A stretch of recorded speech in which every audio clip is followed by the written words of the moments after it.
नमो सम्मा संबुद्धिसे नमो तस्से भगवते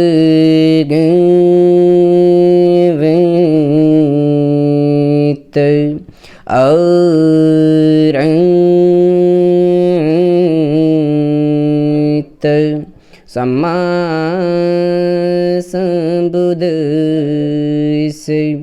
नमो तस्से भगवते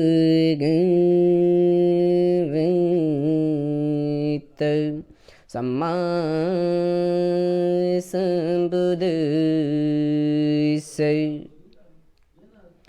त्रिरत्नों के प्रति श्रद्धा उत्पन्न करते हुए कुछ बारे में जानेंगे।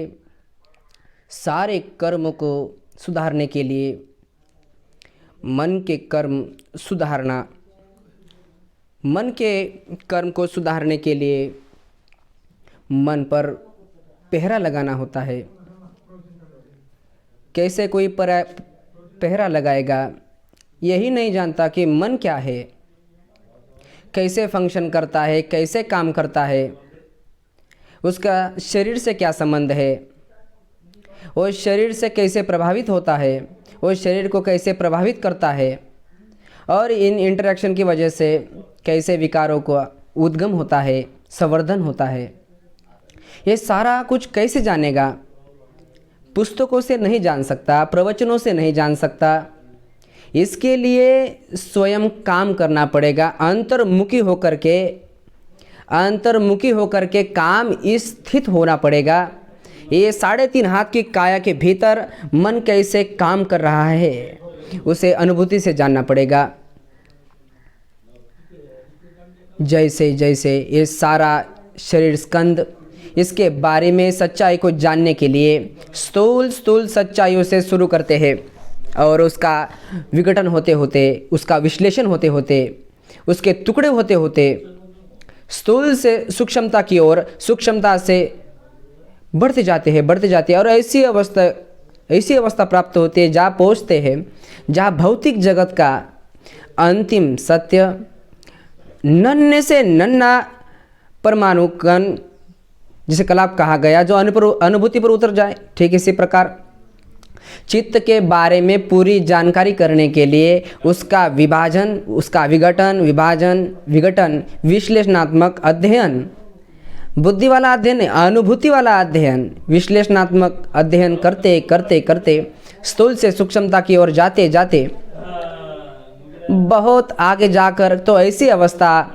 अवस्था को भी जाकर मिलते हैं कि देखेंगे तो साधना करते करते हुए ही कि कोई 121 प्रकार के चित्त है और 52 प्रकार की चित्तवृत्तियाँ। इस क्षण कौन सा चित्त जागा, किस चित्तवृत्ति के साथ जागा, अगले क्षण कौन सा चित्त जागा, कौन से चित्तवृत्ति के साथ जागा, बहुत आगे की अवस्था। जब साधना करते करते करे तब अब तो उनके नाम गिनने की भी ज़रूरत नहीं, लेकिन आगे आगे 1 से 121 कौन से है, 52 के चेतसिक कौन कौन से, उसको याद कर लेंगे, रट लेंगे तो क्या मिलेगा। कोई स्कूल की, कॉलेज की परीक्षा थोड़ा नहीं देनी है, या फिर कोई जवाब देना है, कोई नंबर मिल गए, पास होना है, तो ऐसे पास तो हमें नहीं होना है। भीतर के स्वभाव को नहीं पलटा तो इस दुनिया के इम्तिहान में फेल हो गए। इसलिए चित्त संबंधी सच्चाई का अनुभव होकर के उसको जान ले, अनुभूति के स्तर पर उसे जानना है। तो अब नया साधक, नया भिक्षु जैसे इस स्थान को शुरू करता है तो मानस के 4 मोटे खंड जो अनुभूति पर उतरने लगते हैं। मानस के मोटे जो 4 खंड है वो क्या है? पहले को कहते हैं विज्ञान। प्रचित इतने सारे वर्ष हो गए, भगवान गए और पाली भाषा के शब्द भी बदल गए। आज तो विज्ञान हिंदी में साइंस को कहने लगे। उन दिनों की भाषा में विज्ञान माने मानस का वो खंड जो जानने का काम करता है, जिसे आज के अंग्रेजी में कॉन्शियस माइंड कहते हैं, जानने का काम करता है। ये जो हमारी इंद्रियां है, आँख है, कान है, नाक है, जीभ है और ये त्वचा है, निष्प्राण है, निर्जीव है, अपने आप में कोई काम नहीं कर सकती। जब तक विज्ञान इनके साथ न लग जाए, जब तक मन का ये हिस्सा इनके साथ न लग जाए, आँखों के साथ आँख का विज्ञान लगेगा तो देख पाएगा, कानों के साथ कान का विज्ञान लगेगा तो सुन पाएगा, नाक के साथ नाक का विज्ञान लगेगा तो सूंघ पाएगा, जीभ के साथ जीभ का विज्ञान लगेगा तो चख पाएगा, त्वचा के साथ त्वचा का विज्ञान लगेगा तो स्पर्श का अनुभव कर पाएगा। तो ये खंड जानने वाला खंड,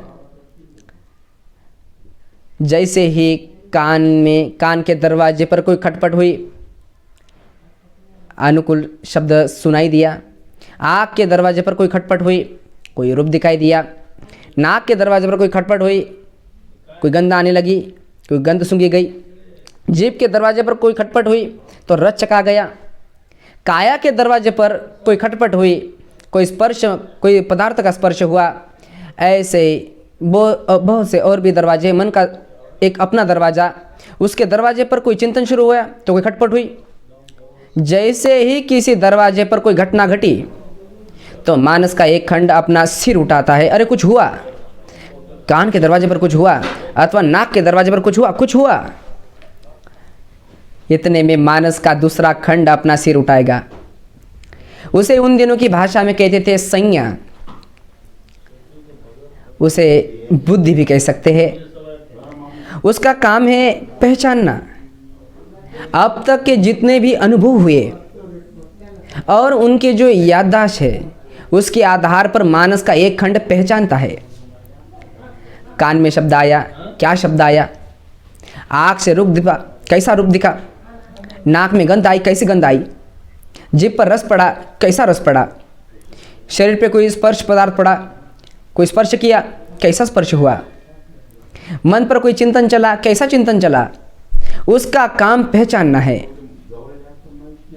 केवल पहचान के नहीं रह जाए, उसका एक काम और है, वह मूल्यांकन भी करेगा। कान पर कुछ खटपट हुई, कोई शब्द आया, विज्ञान ने कहा अरे कुछ खटपट हुई, तो ये संज्ञा कहती है हाँ भाई हुई, तो क्या शब्द आया, तो ये गाली का शब्द आया, प्रशंसा का शब्द आया, पहचान लिया उसने। और पहचान के नहीं रह गया तो उसका मूल्यांकन किया, अरे गाली तो बहुत बुरी गाली है, प्रशंसा तो बहुत अच्छी है, मूल्यांकन कर दिया, बहुत बुरी बहुत अच्छी। तो अच्छा साधक होगा, विपश्यना ठीक से कर रहा होगा, साधना ठीक से कर रहा होगा, तो देखेगा कि एक घटना और घटने लगी। ये सारी बातें उस अवस्था पर जाकर के बहुत स्पष्ट होती है जबकि शरीर का ठोसपना सारा समाप्त हो जाता है। सारे शरीर में केवल तरंगे ही तरंगे, तरंगे ही तरंगे, शब्दो पज्रितो लोको सब्बो लोको पकंपितो पकंपित, केवल प्रकंपन है। कान में कोई शब्द आया तो जो शब्द आया वो भी प्रकंपन है, कान का प्रकंपन है, छूते ही एक और तरह का प्रकंपन चला, वो न्यूट्रल है और सारे शरीर में समा गया। तो विज्ञान ने कहा कुछ हुआ, संज्ञा ने कहा हुआ, और ये गाली का शब्द है, वो वही प्रकंपन बड़ा दुखद हो गया, बड़ा दुखद हो गया। सारे शरीर में सारी दुखद संवेदना की धारा चलने लगी। उसने कहा अरे ये तो प्रशंसा है, बहुत अच्छी है। तो वही प्रकंपन न्यूट्रल था, सारे शरीर में बड़ी सुखद प्रकंपन की एक धारा चल पड़ी। तो मानस के तीसरे खंड ने अपना काम करना शुरू किया। उसे उन दिनों की भाषा में कहते थे वेदना। बस तो वेदना तो केवल आज तो केवल पीड़ा को कहने लगे। आज वेदना तो नहीं कहते, कोई आचार्य लोग, कोई भिक्षु को ये कहते हैं कि संवेदना है, कोई न्यूट्रल है, कोई ऐसे कोई गाली आई, पहचान ली कि बुरी है तो संवेदना बड़ी दुखद हुई, प्रशंसा आई, पहचान ली कि बहुत अच्छी है तो संवेदना बड़ी सुखद हुई। इतने में मानस का चौथा खंड अपना काम करना शुरू कर देता है। संवेदना दुखद हुई, तो प्रतिक्रिया करता है, मुझे नहीं चाहिए, ये नहीं चाहिए, ये नहीं चाहिए, द्वेष करता है उससे।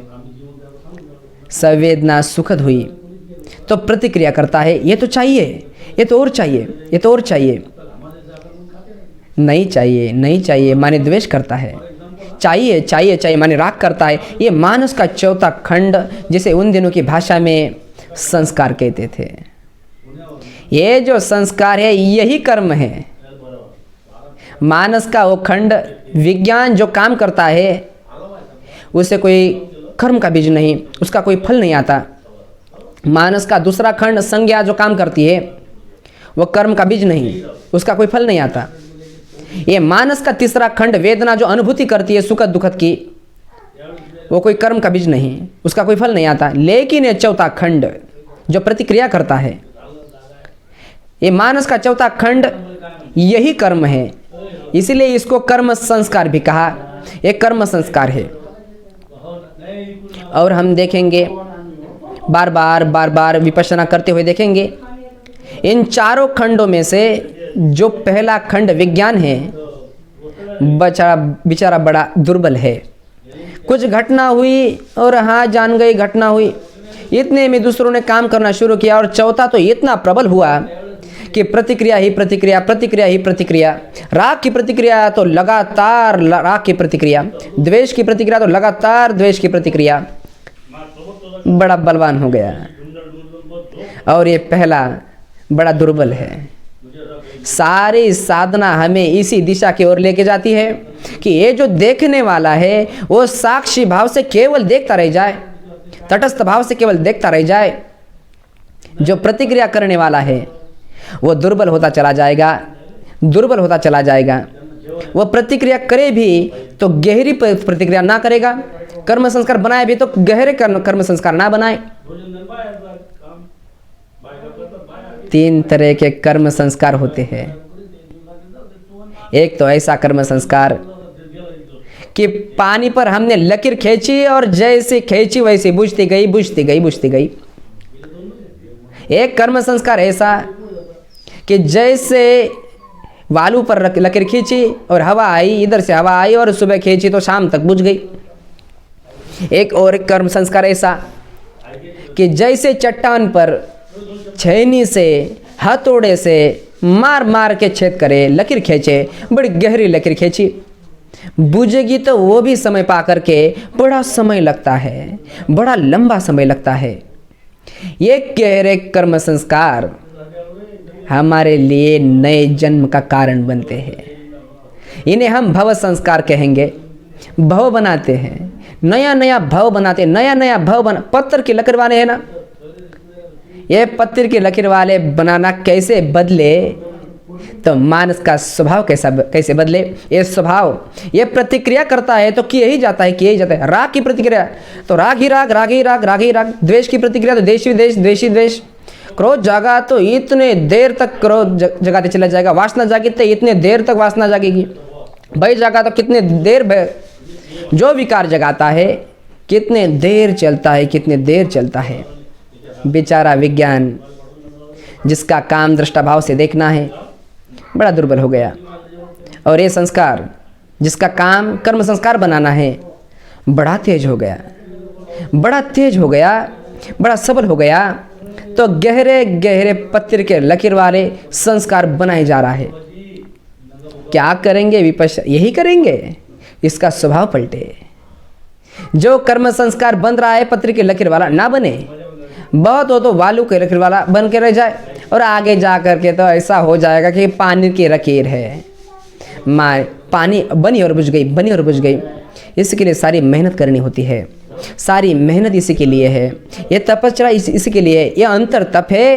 ये स्वभाव पलटे, मन के कर्मों का स्वभाव पलटे, मन का स्वभाव पलटे, उन गहराइयों तक पलटे जहाँ उत्पत्ति होती है। ऊपर ऊपर से बुद्धि के स्तर पर तो ये समझ में आएगी कि ये इस आदमी ने मुझे गाली दी ना, इसलिए मुझे दुख हुआ। ऊपर ऊपर की बात ठीक है, उसने गाली दी, मुझे दुख हुआ। इस आदमी ने मेरी प्रशंसा की ना, मुझे सुख हुआ। ऊपर ऊपर से बिल्कुल ठीक है। गहराइयों तक जाएंगे, जड़ों तक जाएंगे तो पता लगेगा उस गाली के और तेरे भीतर जागने वाले दुख के भीतर और कड़िया है, वो नहीं जानता। वो कड़ी ये है कि गाली देते ही उसका मूल्यांकन हुआ, उसके मूल्यांकन होते ही उसके शरीर में एक दुखद संवेदना चली, और जो तेरी जो प्रतिक्रिया दुख की हो रही है, तेरी जो प्रतिक्रिया द्वेष की हो रही है, क्रोध की हो रही है, वो सारी इस दुखद संवेदना के प्रति हो रही है। तेरे मन में राग जागा तो केवल प्रशंसा को लेकर नहीं जागा, तो ऊपर ऊपर तो यही लगता है कि अच्छा लगा इसलिए राग जागा। अरे नहीं, जैसे ही वो शब्द तेरे कानों पर आया और उसका मूल्यांकन हुआ, बहुत अच्छा, एक सुखद संवेदना जागी, तो जो प्रतिक्रिया मानस कर रहा है राग की या द्वेष की, वह प्रतिक्रिया इन संवेदनाओं पर कर रहा है। शरीर पर संवेदना किस प्रकार की हो रही है? दुखद हो रही है, सुखद हो रही है या न्यूट्रल हो रही है, इसको जानेंगे ही नहीं। शरीर के भीतर क्या हो रहा है, हमने ध्यान भी किया, पहले तो ध्यान ही नहीं करते, बहिर्मुखी बहिर्मुखी बहिर्मुखी, जब से जन्म में आँख खुली और बहिर्मुखी बहिर्मुखी, बाहर बाहर की सच्चाइयों में सारा जीवन बिता दिया, कभी ध्यान करने बैठे ही नहीं, तो लगे किस कल्पना का ध्यान कर रहे हैं। हमारी परंपरागत दार्शनिक मान्यता ये है, हमारी परंपरागत दार्शनिक मान्यता ये है, अब उसका करो ध्यान। अरे उसका ध्यान करते करते चित्त तो एकाग्र हो जाएगा, पर ये सारा प्रपंच कैसे समझोगे कि कहाँ कर्म संस्कार बनता है और कितना गहरा बन रहा है, उसे कैसे पलटोगे, ये जानना जरूरी है। इसलिए इस विद्या में, इस धर्म में कोई और बात जुड़ने ना पाए। भगवान ने बड़ी शुद्ध विद्या दी, भगवान सम्यक संबुद्ध जी ने बड़ी शुद्ध विद्या दी। केवल शरीर और चित्त, इन दोनों के आपसी इंटरेक्टर को, इसको देखते रहना है। इसको देखते देखते देखते हम जड़ों तक पहुँच जाएंगे और जड़ों तक सुधारने का काम करते चले जाएंगे। अन्यथा बुद्धि के स्तर पर तो जरूर ही सुधार लेंगे। राग नहीं करना, द्वेष नहीं करना, ये नहीं करना चाहिए। बार बार सुनते सुनते बुद्धि पर, मानस के ऊपरी स्तर पर बहुत अच्छा लेप लगा, अच्छी बात है। अरे कुछ नहीं तो यही अच्छा है, बुद्धि तो निर्मल होने लगी। लेकिन वह लेप भी ऐसा है कि दिखता नहीं, टिकता नहीं। मानस का अंतर का स्वभाव तो वैसे का वैसा, बस बाहर से ही प्रतिक्रिया करेगा, दुखद संवेदना जागेगी और द्वेष जगाएगा, बार सुखद संवेदना जागेगी और वो राग जगाएगा। उसकी वो प्रतिक्रिया का स्वभाव हमें पता ही नहीं कहाँ हो रहा है, उसे हम कैसे पलटेंगे। तो वहाँ तक पहुँचना जरूरी, जड़ों तक पहुँचना जरूरी, अन्यथा पेड़ के ऊपर के डालियाँ सुधारते रह जाएंगे, ऊपर के पत्ते सुधारते रह जाएंगे, फूल खूब सुधारते रह जाएंगे, बहुत सुधारते रह जाएंगे। जड़ें तो बीमार ही है, जड़ सुधरी ही नहीं तो पेड़ कैसे सुधरेगा। पेड़ हमारा रोगी ही रहेगा। सारा मानस अगर निरोगा करना है तो जड़ों को निरोगा करना पड़ेगा, और जड़ों को निरोगा करने के लिए उस अवस्था पर पहुंचना पड़ेगा जहां संवेदनाएं महसूस हो रही है, सुखद है या दुखद है, जिस किसी कारण से है। सुखद है कि दृष्टा भाव से उसे देखेंगे, विज्ञान प्रबल करेंगे, तटस्थ भाव से जानेंगे, ये सुखद है। पर अनित्य भी तो है, बदलती है, उत्पाद होता है, वे हो जाता है। चलो देखे तो कि अरे यही करेंगे विपश्यना में, देखे तो अनित्य है ना, देखे तो यूँ देखते देखते देखते देर सवेर समाप्त हो गई। दुखद संवेदना है तो दुखद संवेदना है, विज्ञान प्रबल है, देख रहा है, सुखद संवेदना है, संस्कार को प्रतिक्रिया करने नहीं देते, द्वेष नहीं करने देते। द्वेष नहीं जग रहा है, केवल देख रहे हैं, स्वभाव पलट रहे हैं। जागा भी द्वेष तो पानी के लेकर के जगह जा के रह गया, वालू के लेकर के जैसा जा के रह गया, पानी के लेकर के राग जा के रह गया, वालू के जा के रह गया। अब पत्थर की लकीर नहीं बनने देंगे, समय लगता है। कोई जादू नहीं है, कोई चमत्कार नहीं होने वाला, कोई गुरु महाराज का आशीर्वाद नहीं है, काम करना पड़ता है। कोई देवी की कृपा नहीं, कोई देवता की कृपा नहीं, सिर्फ काम करना पड़ता है। अपने मन को मैंने बिगाड़ा, मेरी जिम्मेदारी उसको सुधारने की। ये तरीका है सुधारने का। भगवान सम्यक संबुद्ध जी ने ये तरीका दिया, गहराइयों में जाकर के जो प्रतिक्रिया करने वाला स्वभाव है वो दुर्बल बनाते जाए, उसे दुर्बल बनाते जाए। और ये मानस का साक्षी भाव का स्वभाव है, उसे सबल बनाते जाए, सबल बनाते जाए। पत्थर के लकीर जैसे जो संस्कार है वो बनने ना पाए। दिन भर न जाने कितने संस्कार हम बनाते हैं। प्रति क्षण कोई ना कोई संस्कार बनते ही रहता है, प्रतिक्रिया भीतर होती ही रहती है। दिन भर में हमने कितने संस्कार बनाए। रात को सोने से पहले उसे जरा चिंतन करके देखे, याद करके देखे, तो एक या दो जिसका मन पर बहुत गहरा प्रभाव पड़ा वो उभर कर आएगा। अरे आज तो मैंने ये कर्म संस्कार बना लिया बड़ा गहरा, या वो बना लिया। एक या दो उभर कर आएंगे। मैंने कि आखिर में चिंतन करके देखे, इस महीने भर में गहरे गहरे जितने संस्कार बनाए, जितने गहरे संस्कार बनाए उसमें जो सबसे गहरे जो है एक या दो वही उभर कर आएंगे।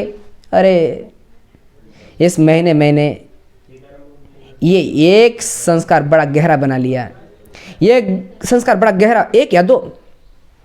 साल के अंत में भी इसी प्रकार इस साल सबसे गहरे संस्कार क्या बनाए तो एक का दुख का आएगा ही। ठीक इसी प्रकार हम चाहे या ना चाहे, मृत्यु के समय कुदरतन अपने आप जो संस्कार बहुत गहरा है उभर करके ऊपर आएगा। और जिस प्रकार संस्कार उभर करके ऊपर आया मानस पर, उस तरह के तरंगे होंगी। तो मृत्यु के बाद जो पहला क्षण है, माने अगले क्षण का जो प्रथम क्षण है, वह उसी प्रकार के तरंग वाला मिलेगा। उस तरंग के साथ समरस हो जाएगा। इस जीवन का अंतिम क्षण अगले जीवन के प्रथम क्षण का जनक है। जैसा बाप वैसा बेटा, वही गुण धर्म स्वभाव लेकर जन्मेगा। अगले जन्म का पहला क्षण इस जन्म के अंतिम क्षण के संतान है, वैसा ही होगा। तो अंतिम क्षण कैसा हो? विपश्यना करते करते करते ये जो विपश्यना करने के जो संस्कार है, सजग रहने के संस्कार है, ये भी तो अपना बल रखते हैं। ये जागेंगे और जो कुछ हो रहा है मृत्यु के समय बड़ी पीड़ा की अनुभूति हो सकती है। मृत्यु के क्षण बड़ी पीड़ा आई, बड़ी पीड़ा की अनुभूति हुई। और ये जो विपश्यना का संस्कार जिसने विज्ञान को बड़ा बलवान बनाया, वो देख रहा है, समता से देख रहा है। तो ये अंतिम क्षण बड़ा अच्छा क्षण हुआ। तो अगला क्षण अपने आप अच्छा होगा। लोग सुधर जाएगा, तो परलोक भी अपने आप सुधर जाएगा। तो विपश्य साधक मरने की कला सीख रहा है। मरने की कला सीखो। मरने की कला तो वही सीखेगा जिसने जीने की कला सीखी। जिसे जीना ही नहीं आया, अरे उसे मरना क्या आएगा, व्याकुल होके मरेगा। पिछले बहुत से वर्षों में जब से विपश्यना के हम भी संपर्क में आए, तो विपश्यना अनेक कोई विपश्य साधक बहुत से मृत्यु को प्राप्त हुए। केवल ऐसे 2 या 3 ऐसे हैं कि जिनके बारे में ये नहीं कहा सकता, लेकिन बाकी सैकड़ों लोग जो मरे हैं, सबकी यही सूचना मिली या यही जागा कि बेहोशी में नहीं मर पाया, बेहोशी में नहीं मर गया। बेहोश होकर नहीं मर सकता, भयभीत होकर नहीं मर सकता, भयभीत होकर रोते हुए नहीं मर सकता, व्याकुल होते नहीं मर सकता। शांत प्रशब्द चित्त से, प्रसन्न चित्त से या तो सांस देख रहा है या शरीर पर होने वाली संवेदना को देख रहा है, और यूँ देखते देखते देखते मृत्यु को स्वीकार करता है, अंतिम सांस छोड़ता है। ऐसे रोगी जो कैंसर के रोगी, और उनका वो समय, मृत्यु का समय इतना पीड़ाजनक होता है। डॉक्टर बेचारे तरह तरह के नींद की सुइयां दे करके, इंजेक्शन दे करके, पेन किलर दे करके ये दुख पाता हुआ ना मरे, बेहोशी में मर जाए। एक नहीं अनेक ऐसे साधकों की सूचना मिली, ऐसी भयंकर पीड़ा है, और वो मुस्कुरा रहा है। अच्छा, ये भी अनित्य है, ये भी अनित्य है। अरे तो मरना आ गया ना, यही तो मरना, क्योंकि जीना आ गया। सारे जीवन ये प्रयास करता रहा कि कितनी ही पीड़ा क्यों ना हो, कितने ही दुखद संवेदना क्यों ना हो, यह अनित्य है, यह नश्वर है, यह भंगुर है। बुद्धि के स्तर पर नहीं, अनुभूति के स्तर पर जान रहा है और समता में है। अनुभूति के स्तर पर जान रहा है और समता में है। ऐसा व्यक्ति, ऐसे महापुरुष, ऐसा व्यक्ति बड़ी अच्छी मृत्यु प्राप्त करेगा। लोक सुधर गया पर लोक सुधर गया, अरे धर्म तो इसीलिए होता है, लोक भी सुधरे पर लोक भी सुधरे। जीवन में धर्म उतरने लगे, भीतर की सच्चाई को देखते देखते चित्त का स्वभाव बदलते बदलते जो निर्मलता आने लगेगी, तो इस जीवन में भी मंगल है, कल्याण ही कल्याण, प्रेम में ही जीवन होगा, प्रेम में ही जीवन होगा, मैत्री में ही जीवन हो गया। शुद्ध धर्म के रास्ते चलने वाला व्यक्ति, शुद्ध कायस्थ अंतर्मुखी होकर के भीतर की प्रज्ञा जगाने वाला व्यक्ति जब धर्म के रास्ते चलता है तो उसका मंगल ही मंगल, कल्याण ही कल्याण होता है। बड़ा मैत्रीमय, बड़ा करुणामय, बड़ा प्रेममय होता है, बड़ा प्यारमय होता है। उसकी स्वास्थ्य ही स्वास्थ्य, उसकी मुक्ति ही मुक्ति होती है।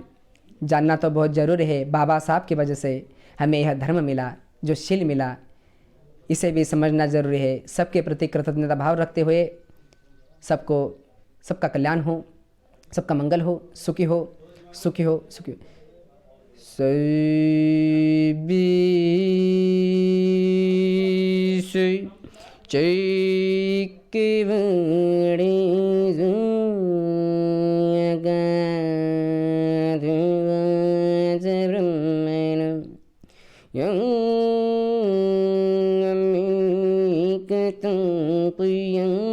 सब संपत्ति साधकं सभी तनुमोदित्वा समगं संसनिरित पमुदरहितान्दुर्कजविशेषत पुण्यभगमितं पुण्यं समङ्गतामकारितं अनुमोदन्तु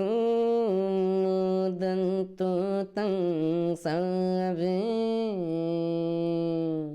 मेदने साधु संकीर्तने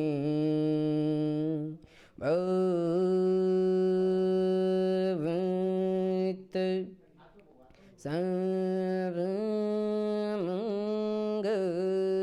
सर्वमङ्गलं भवेत् सर्वमङ्गलं भवेत् सर्वमङ्गलं।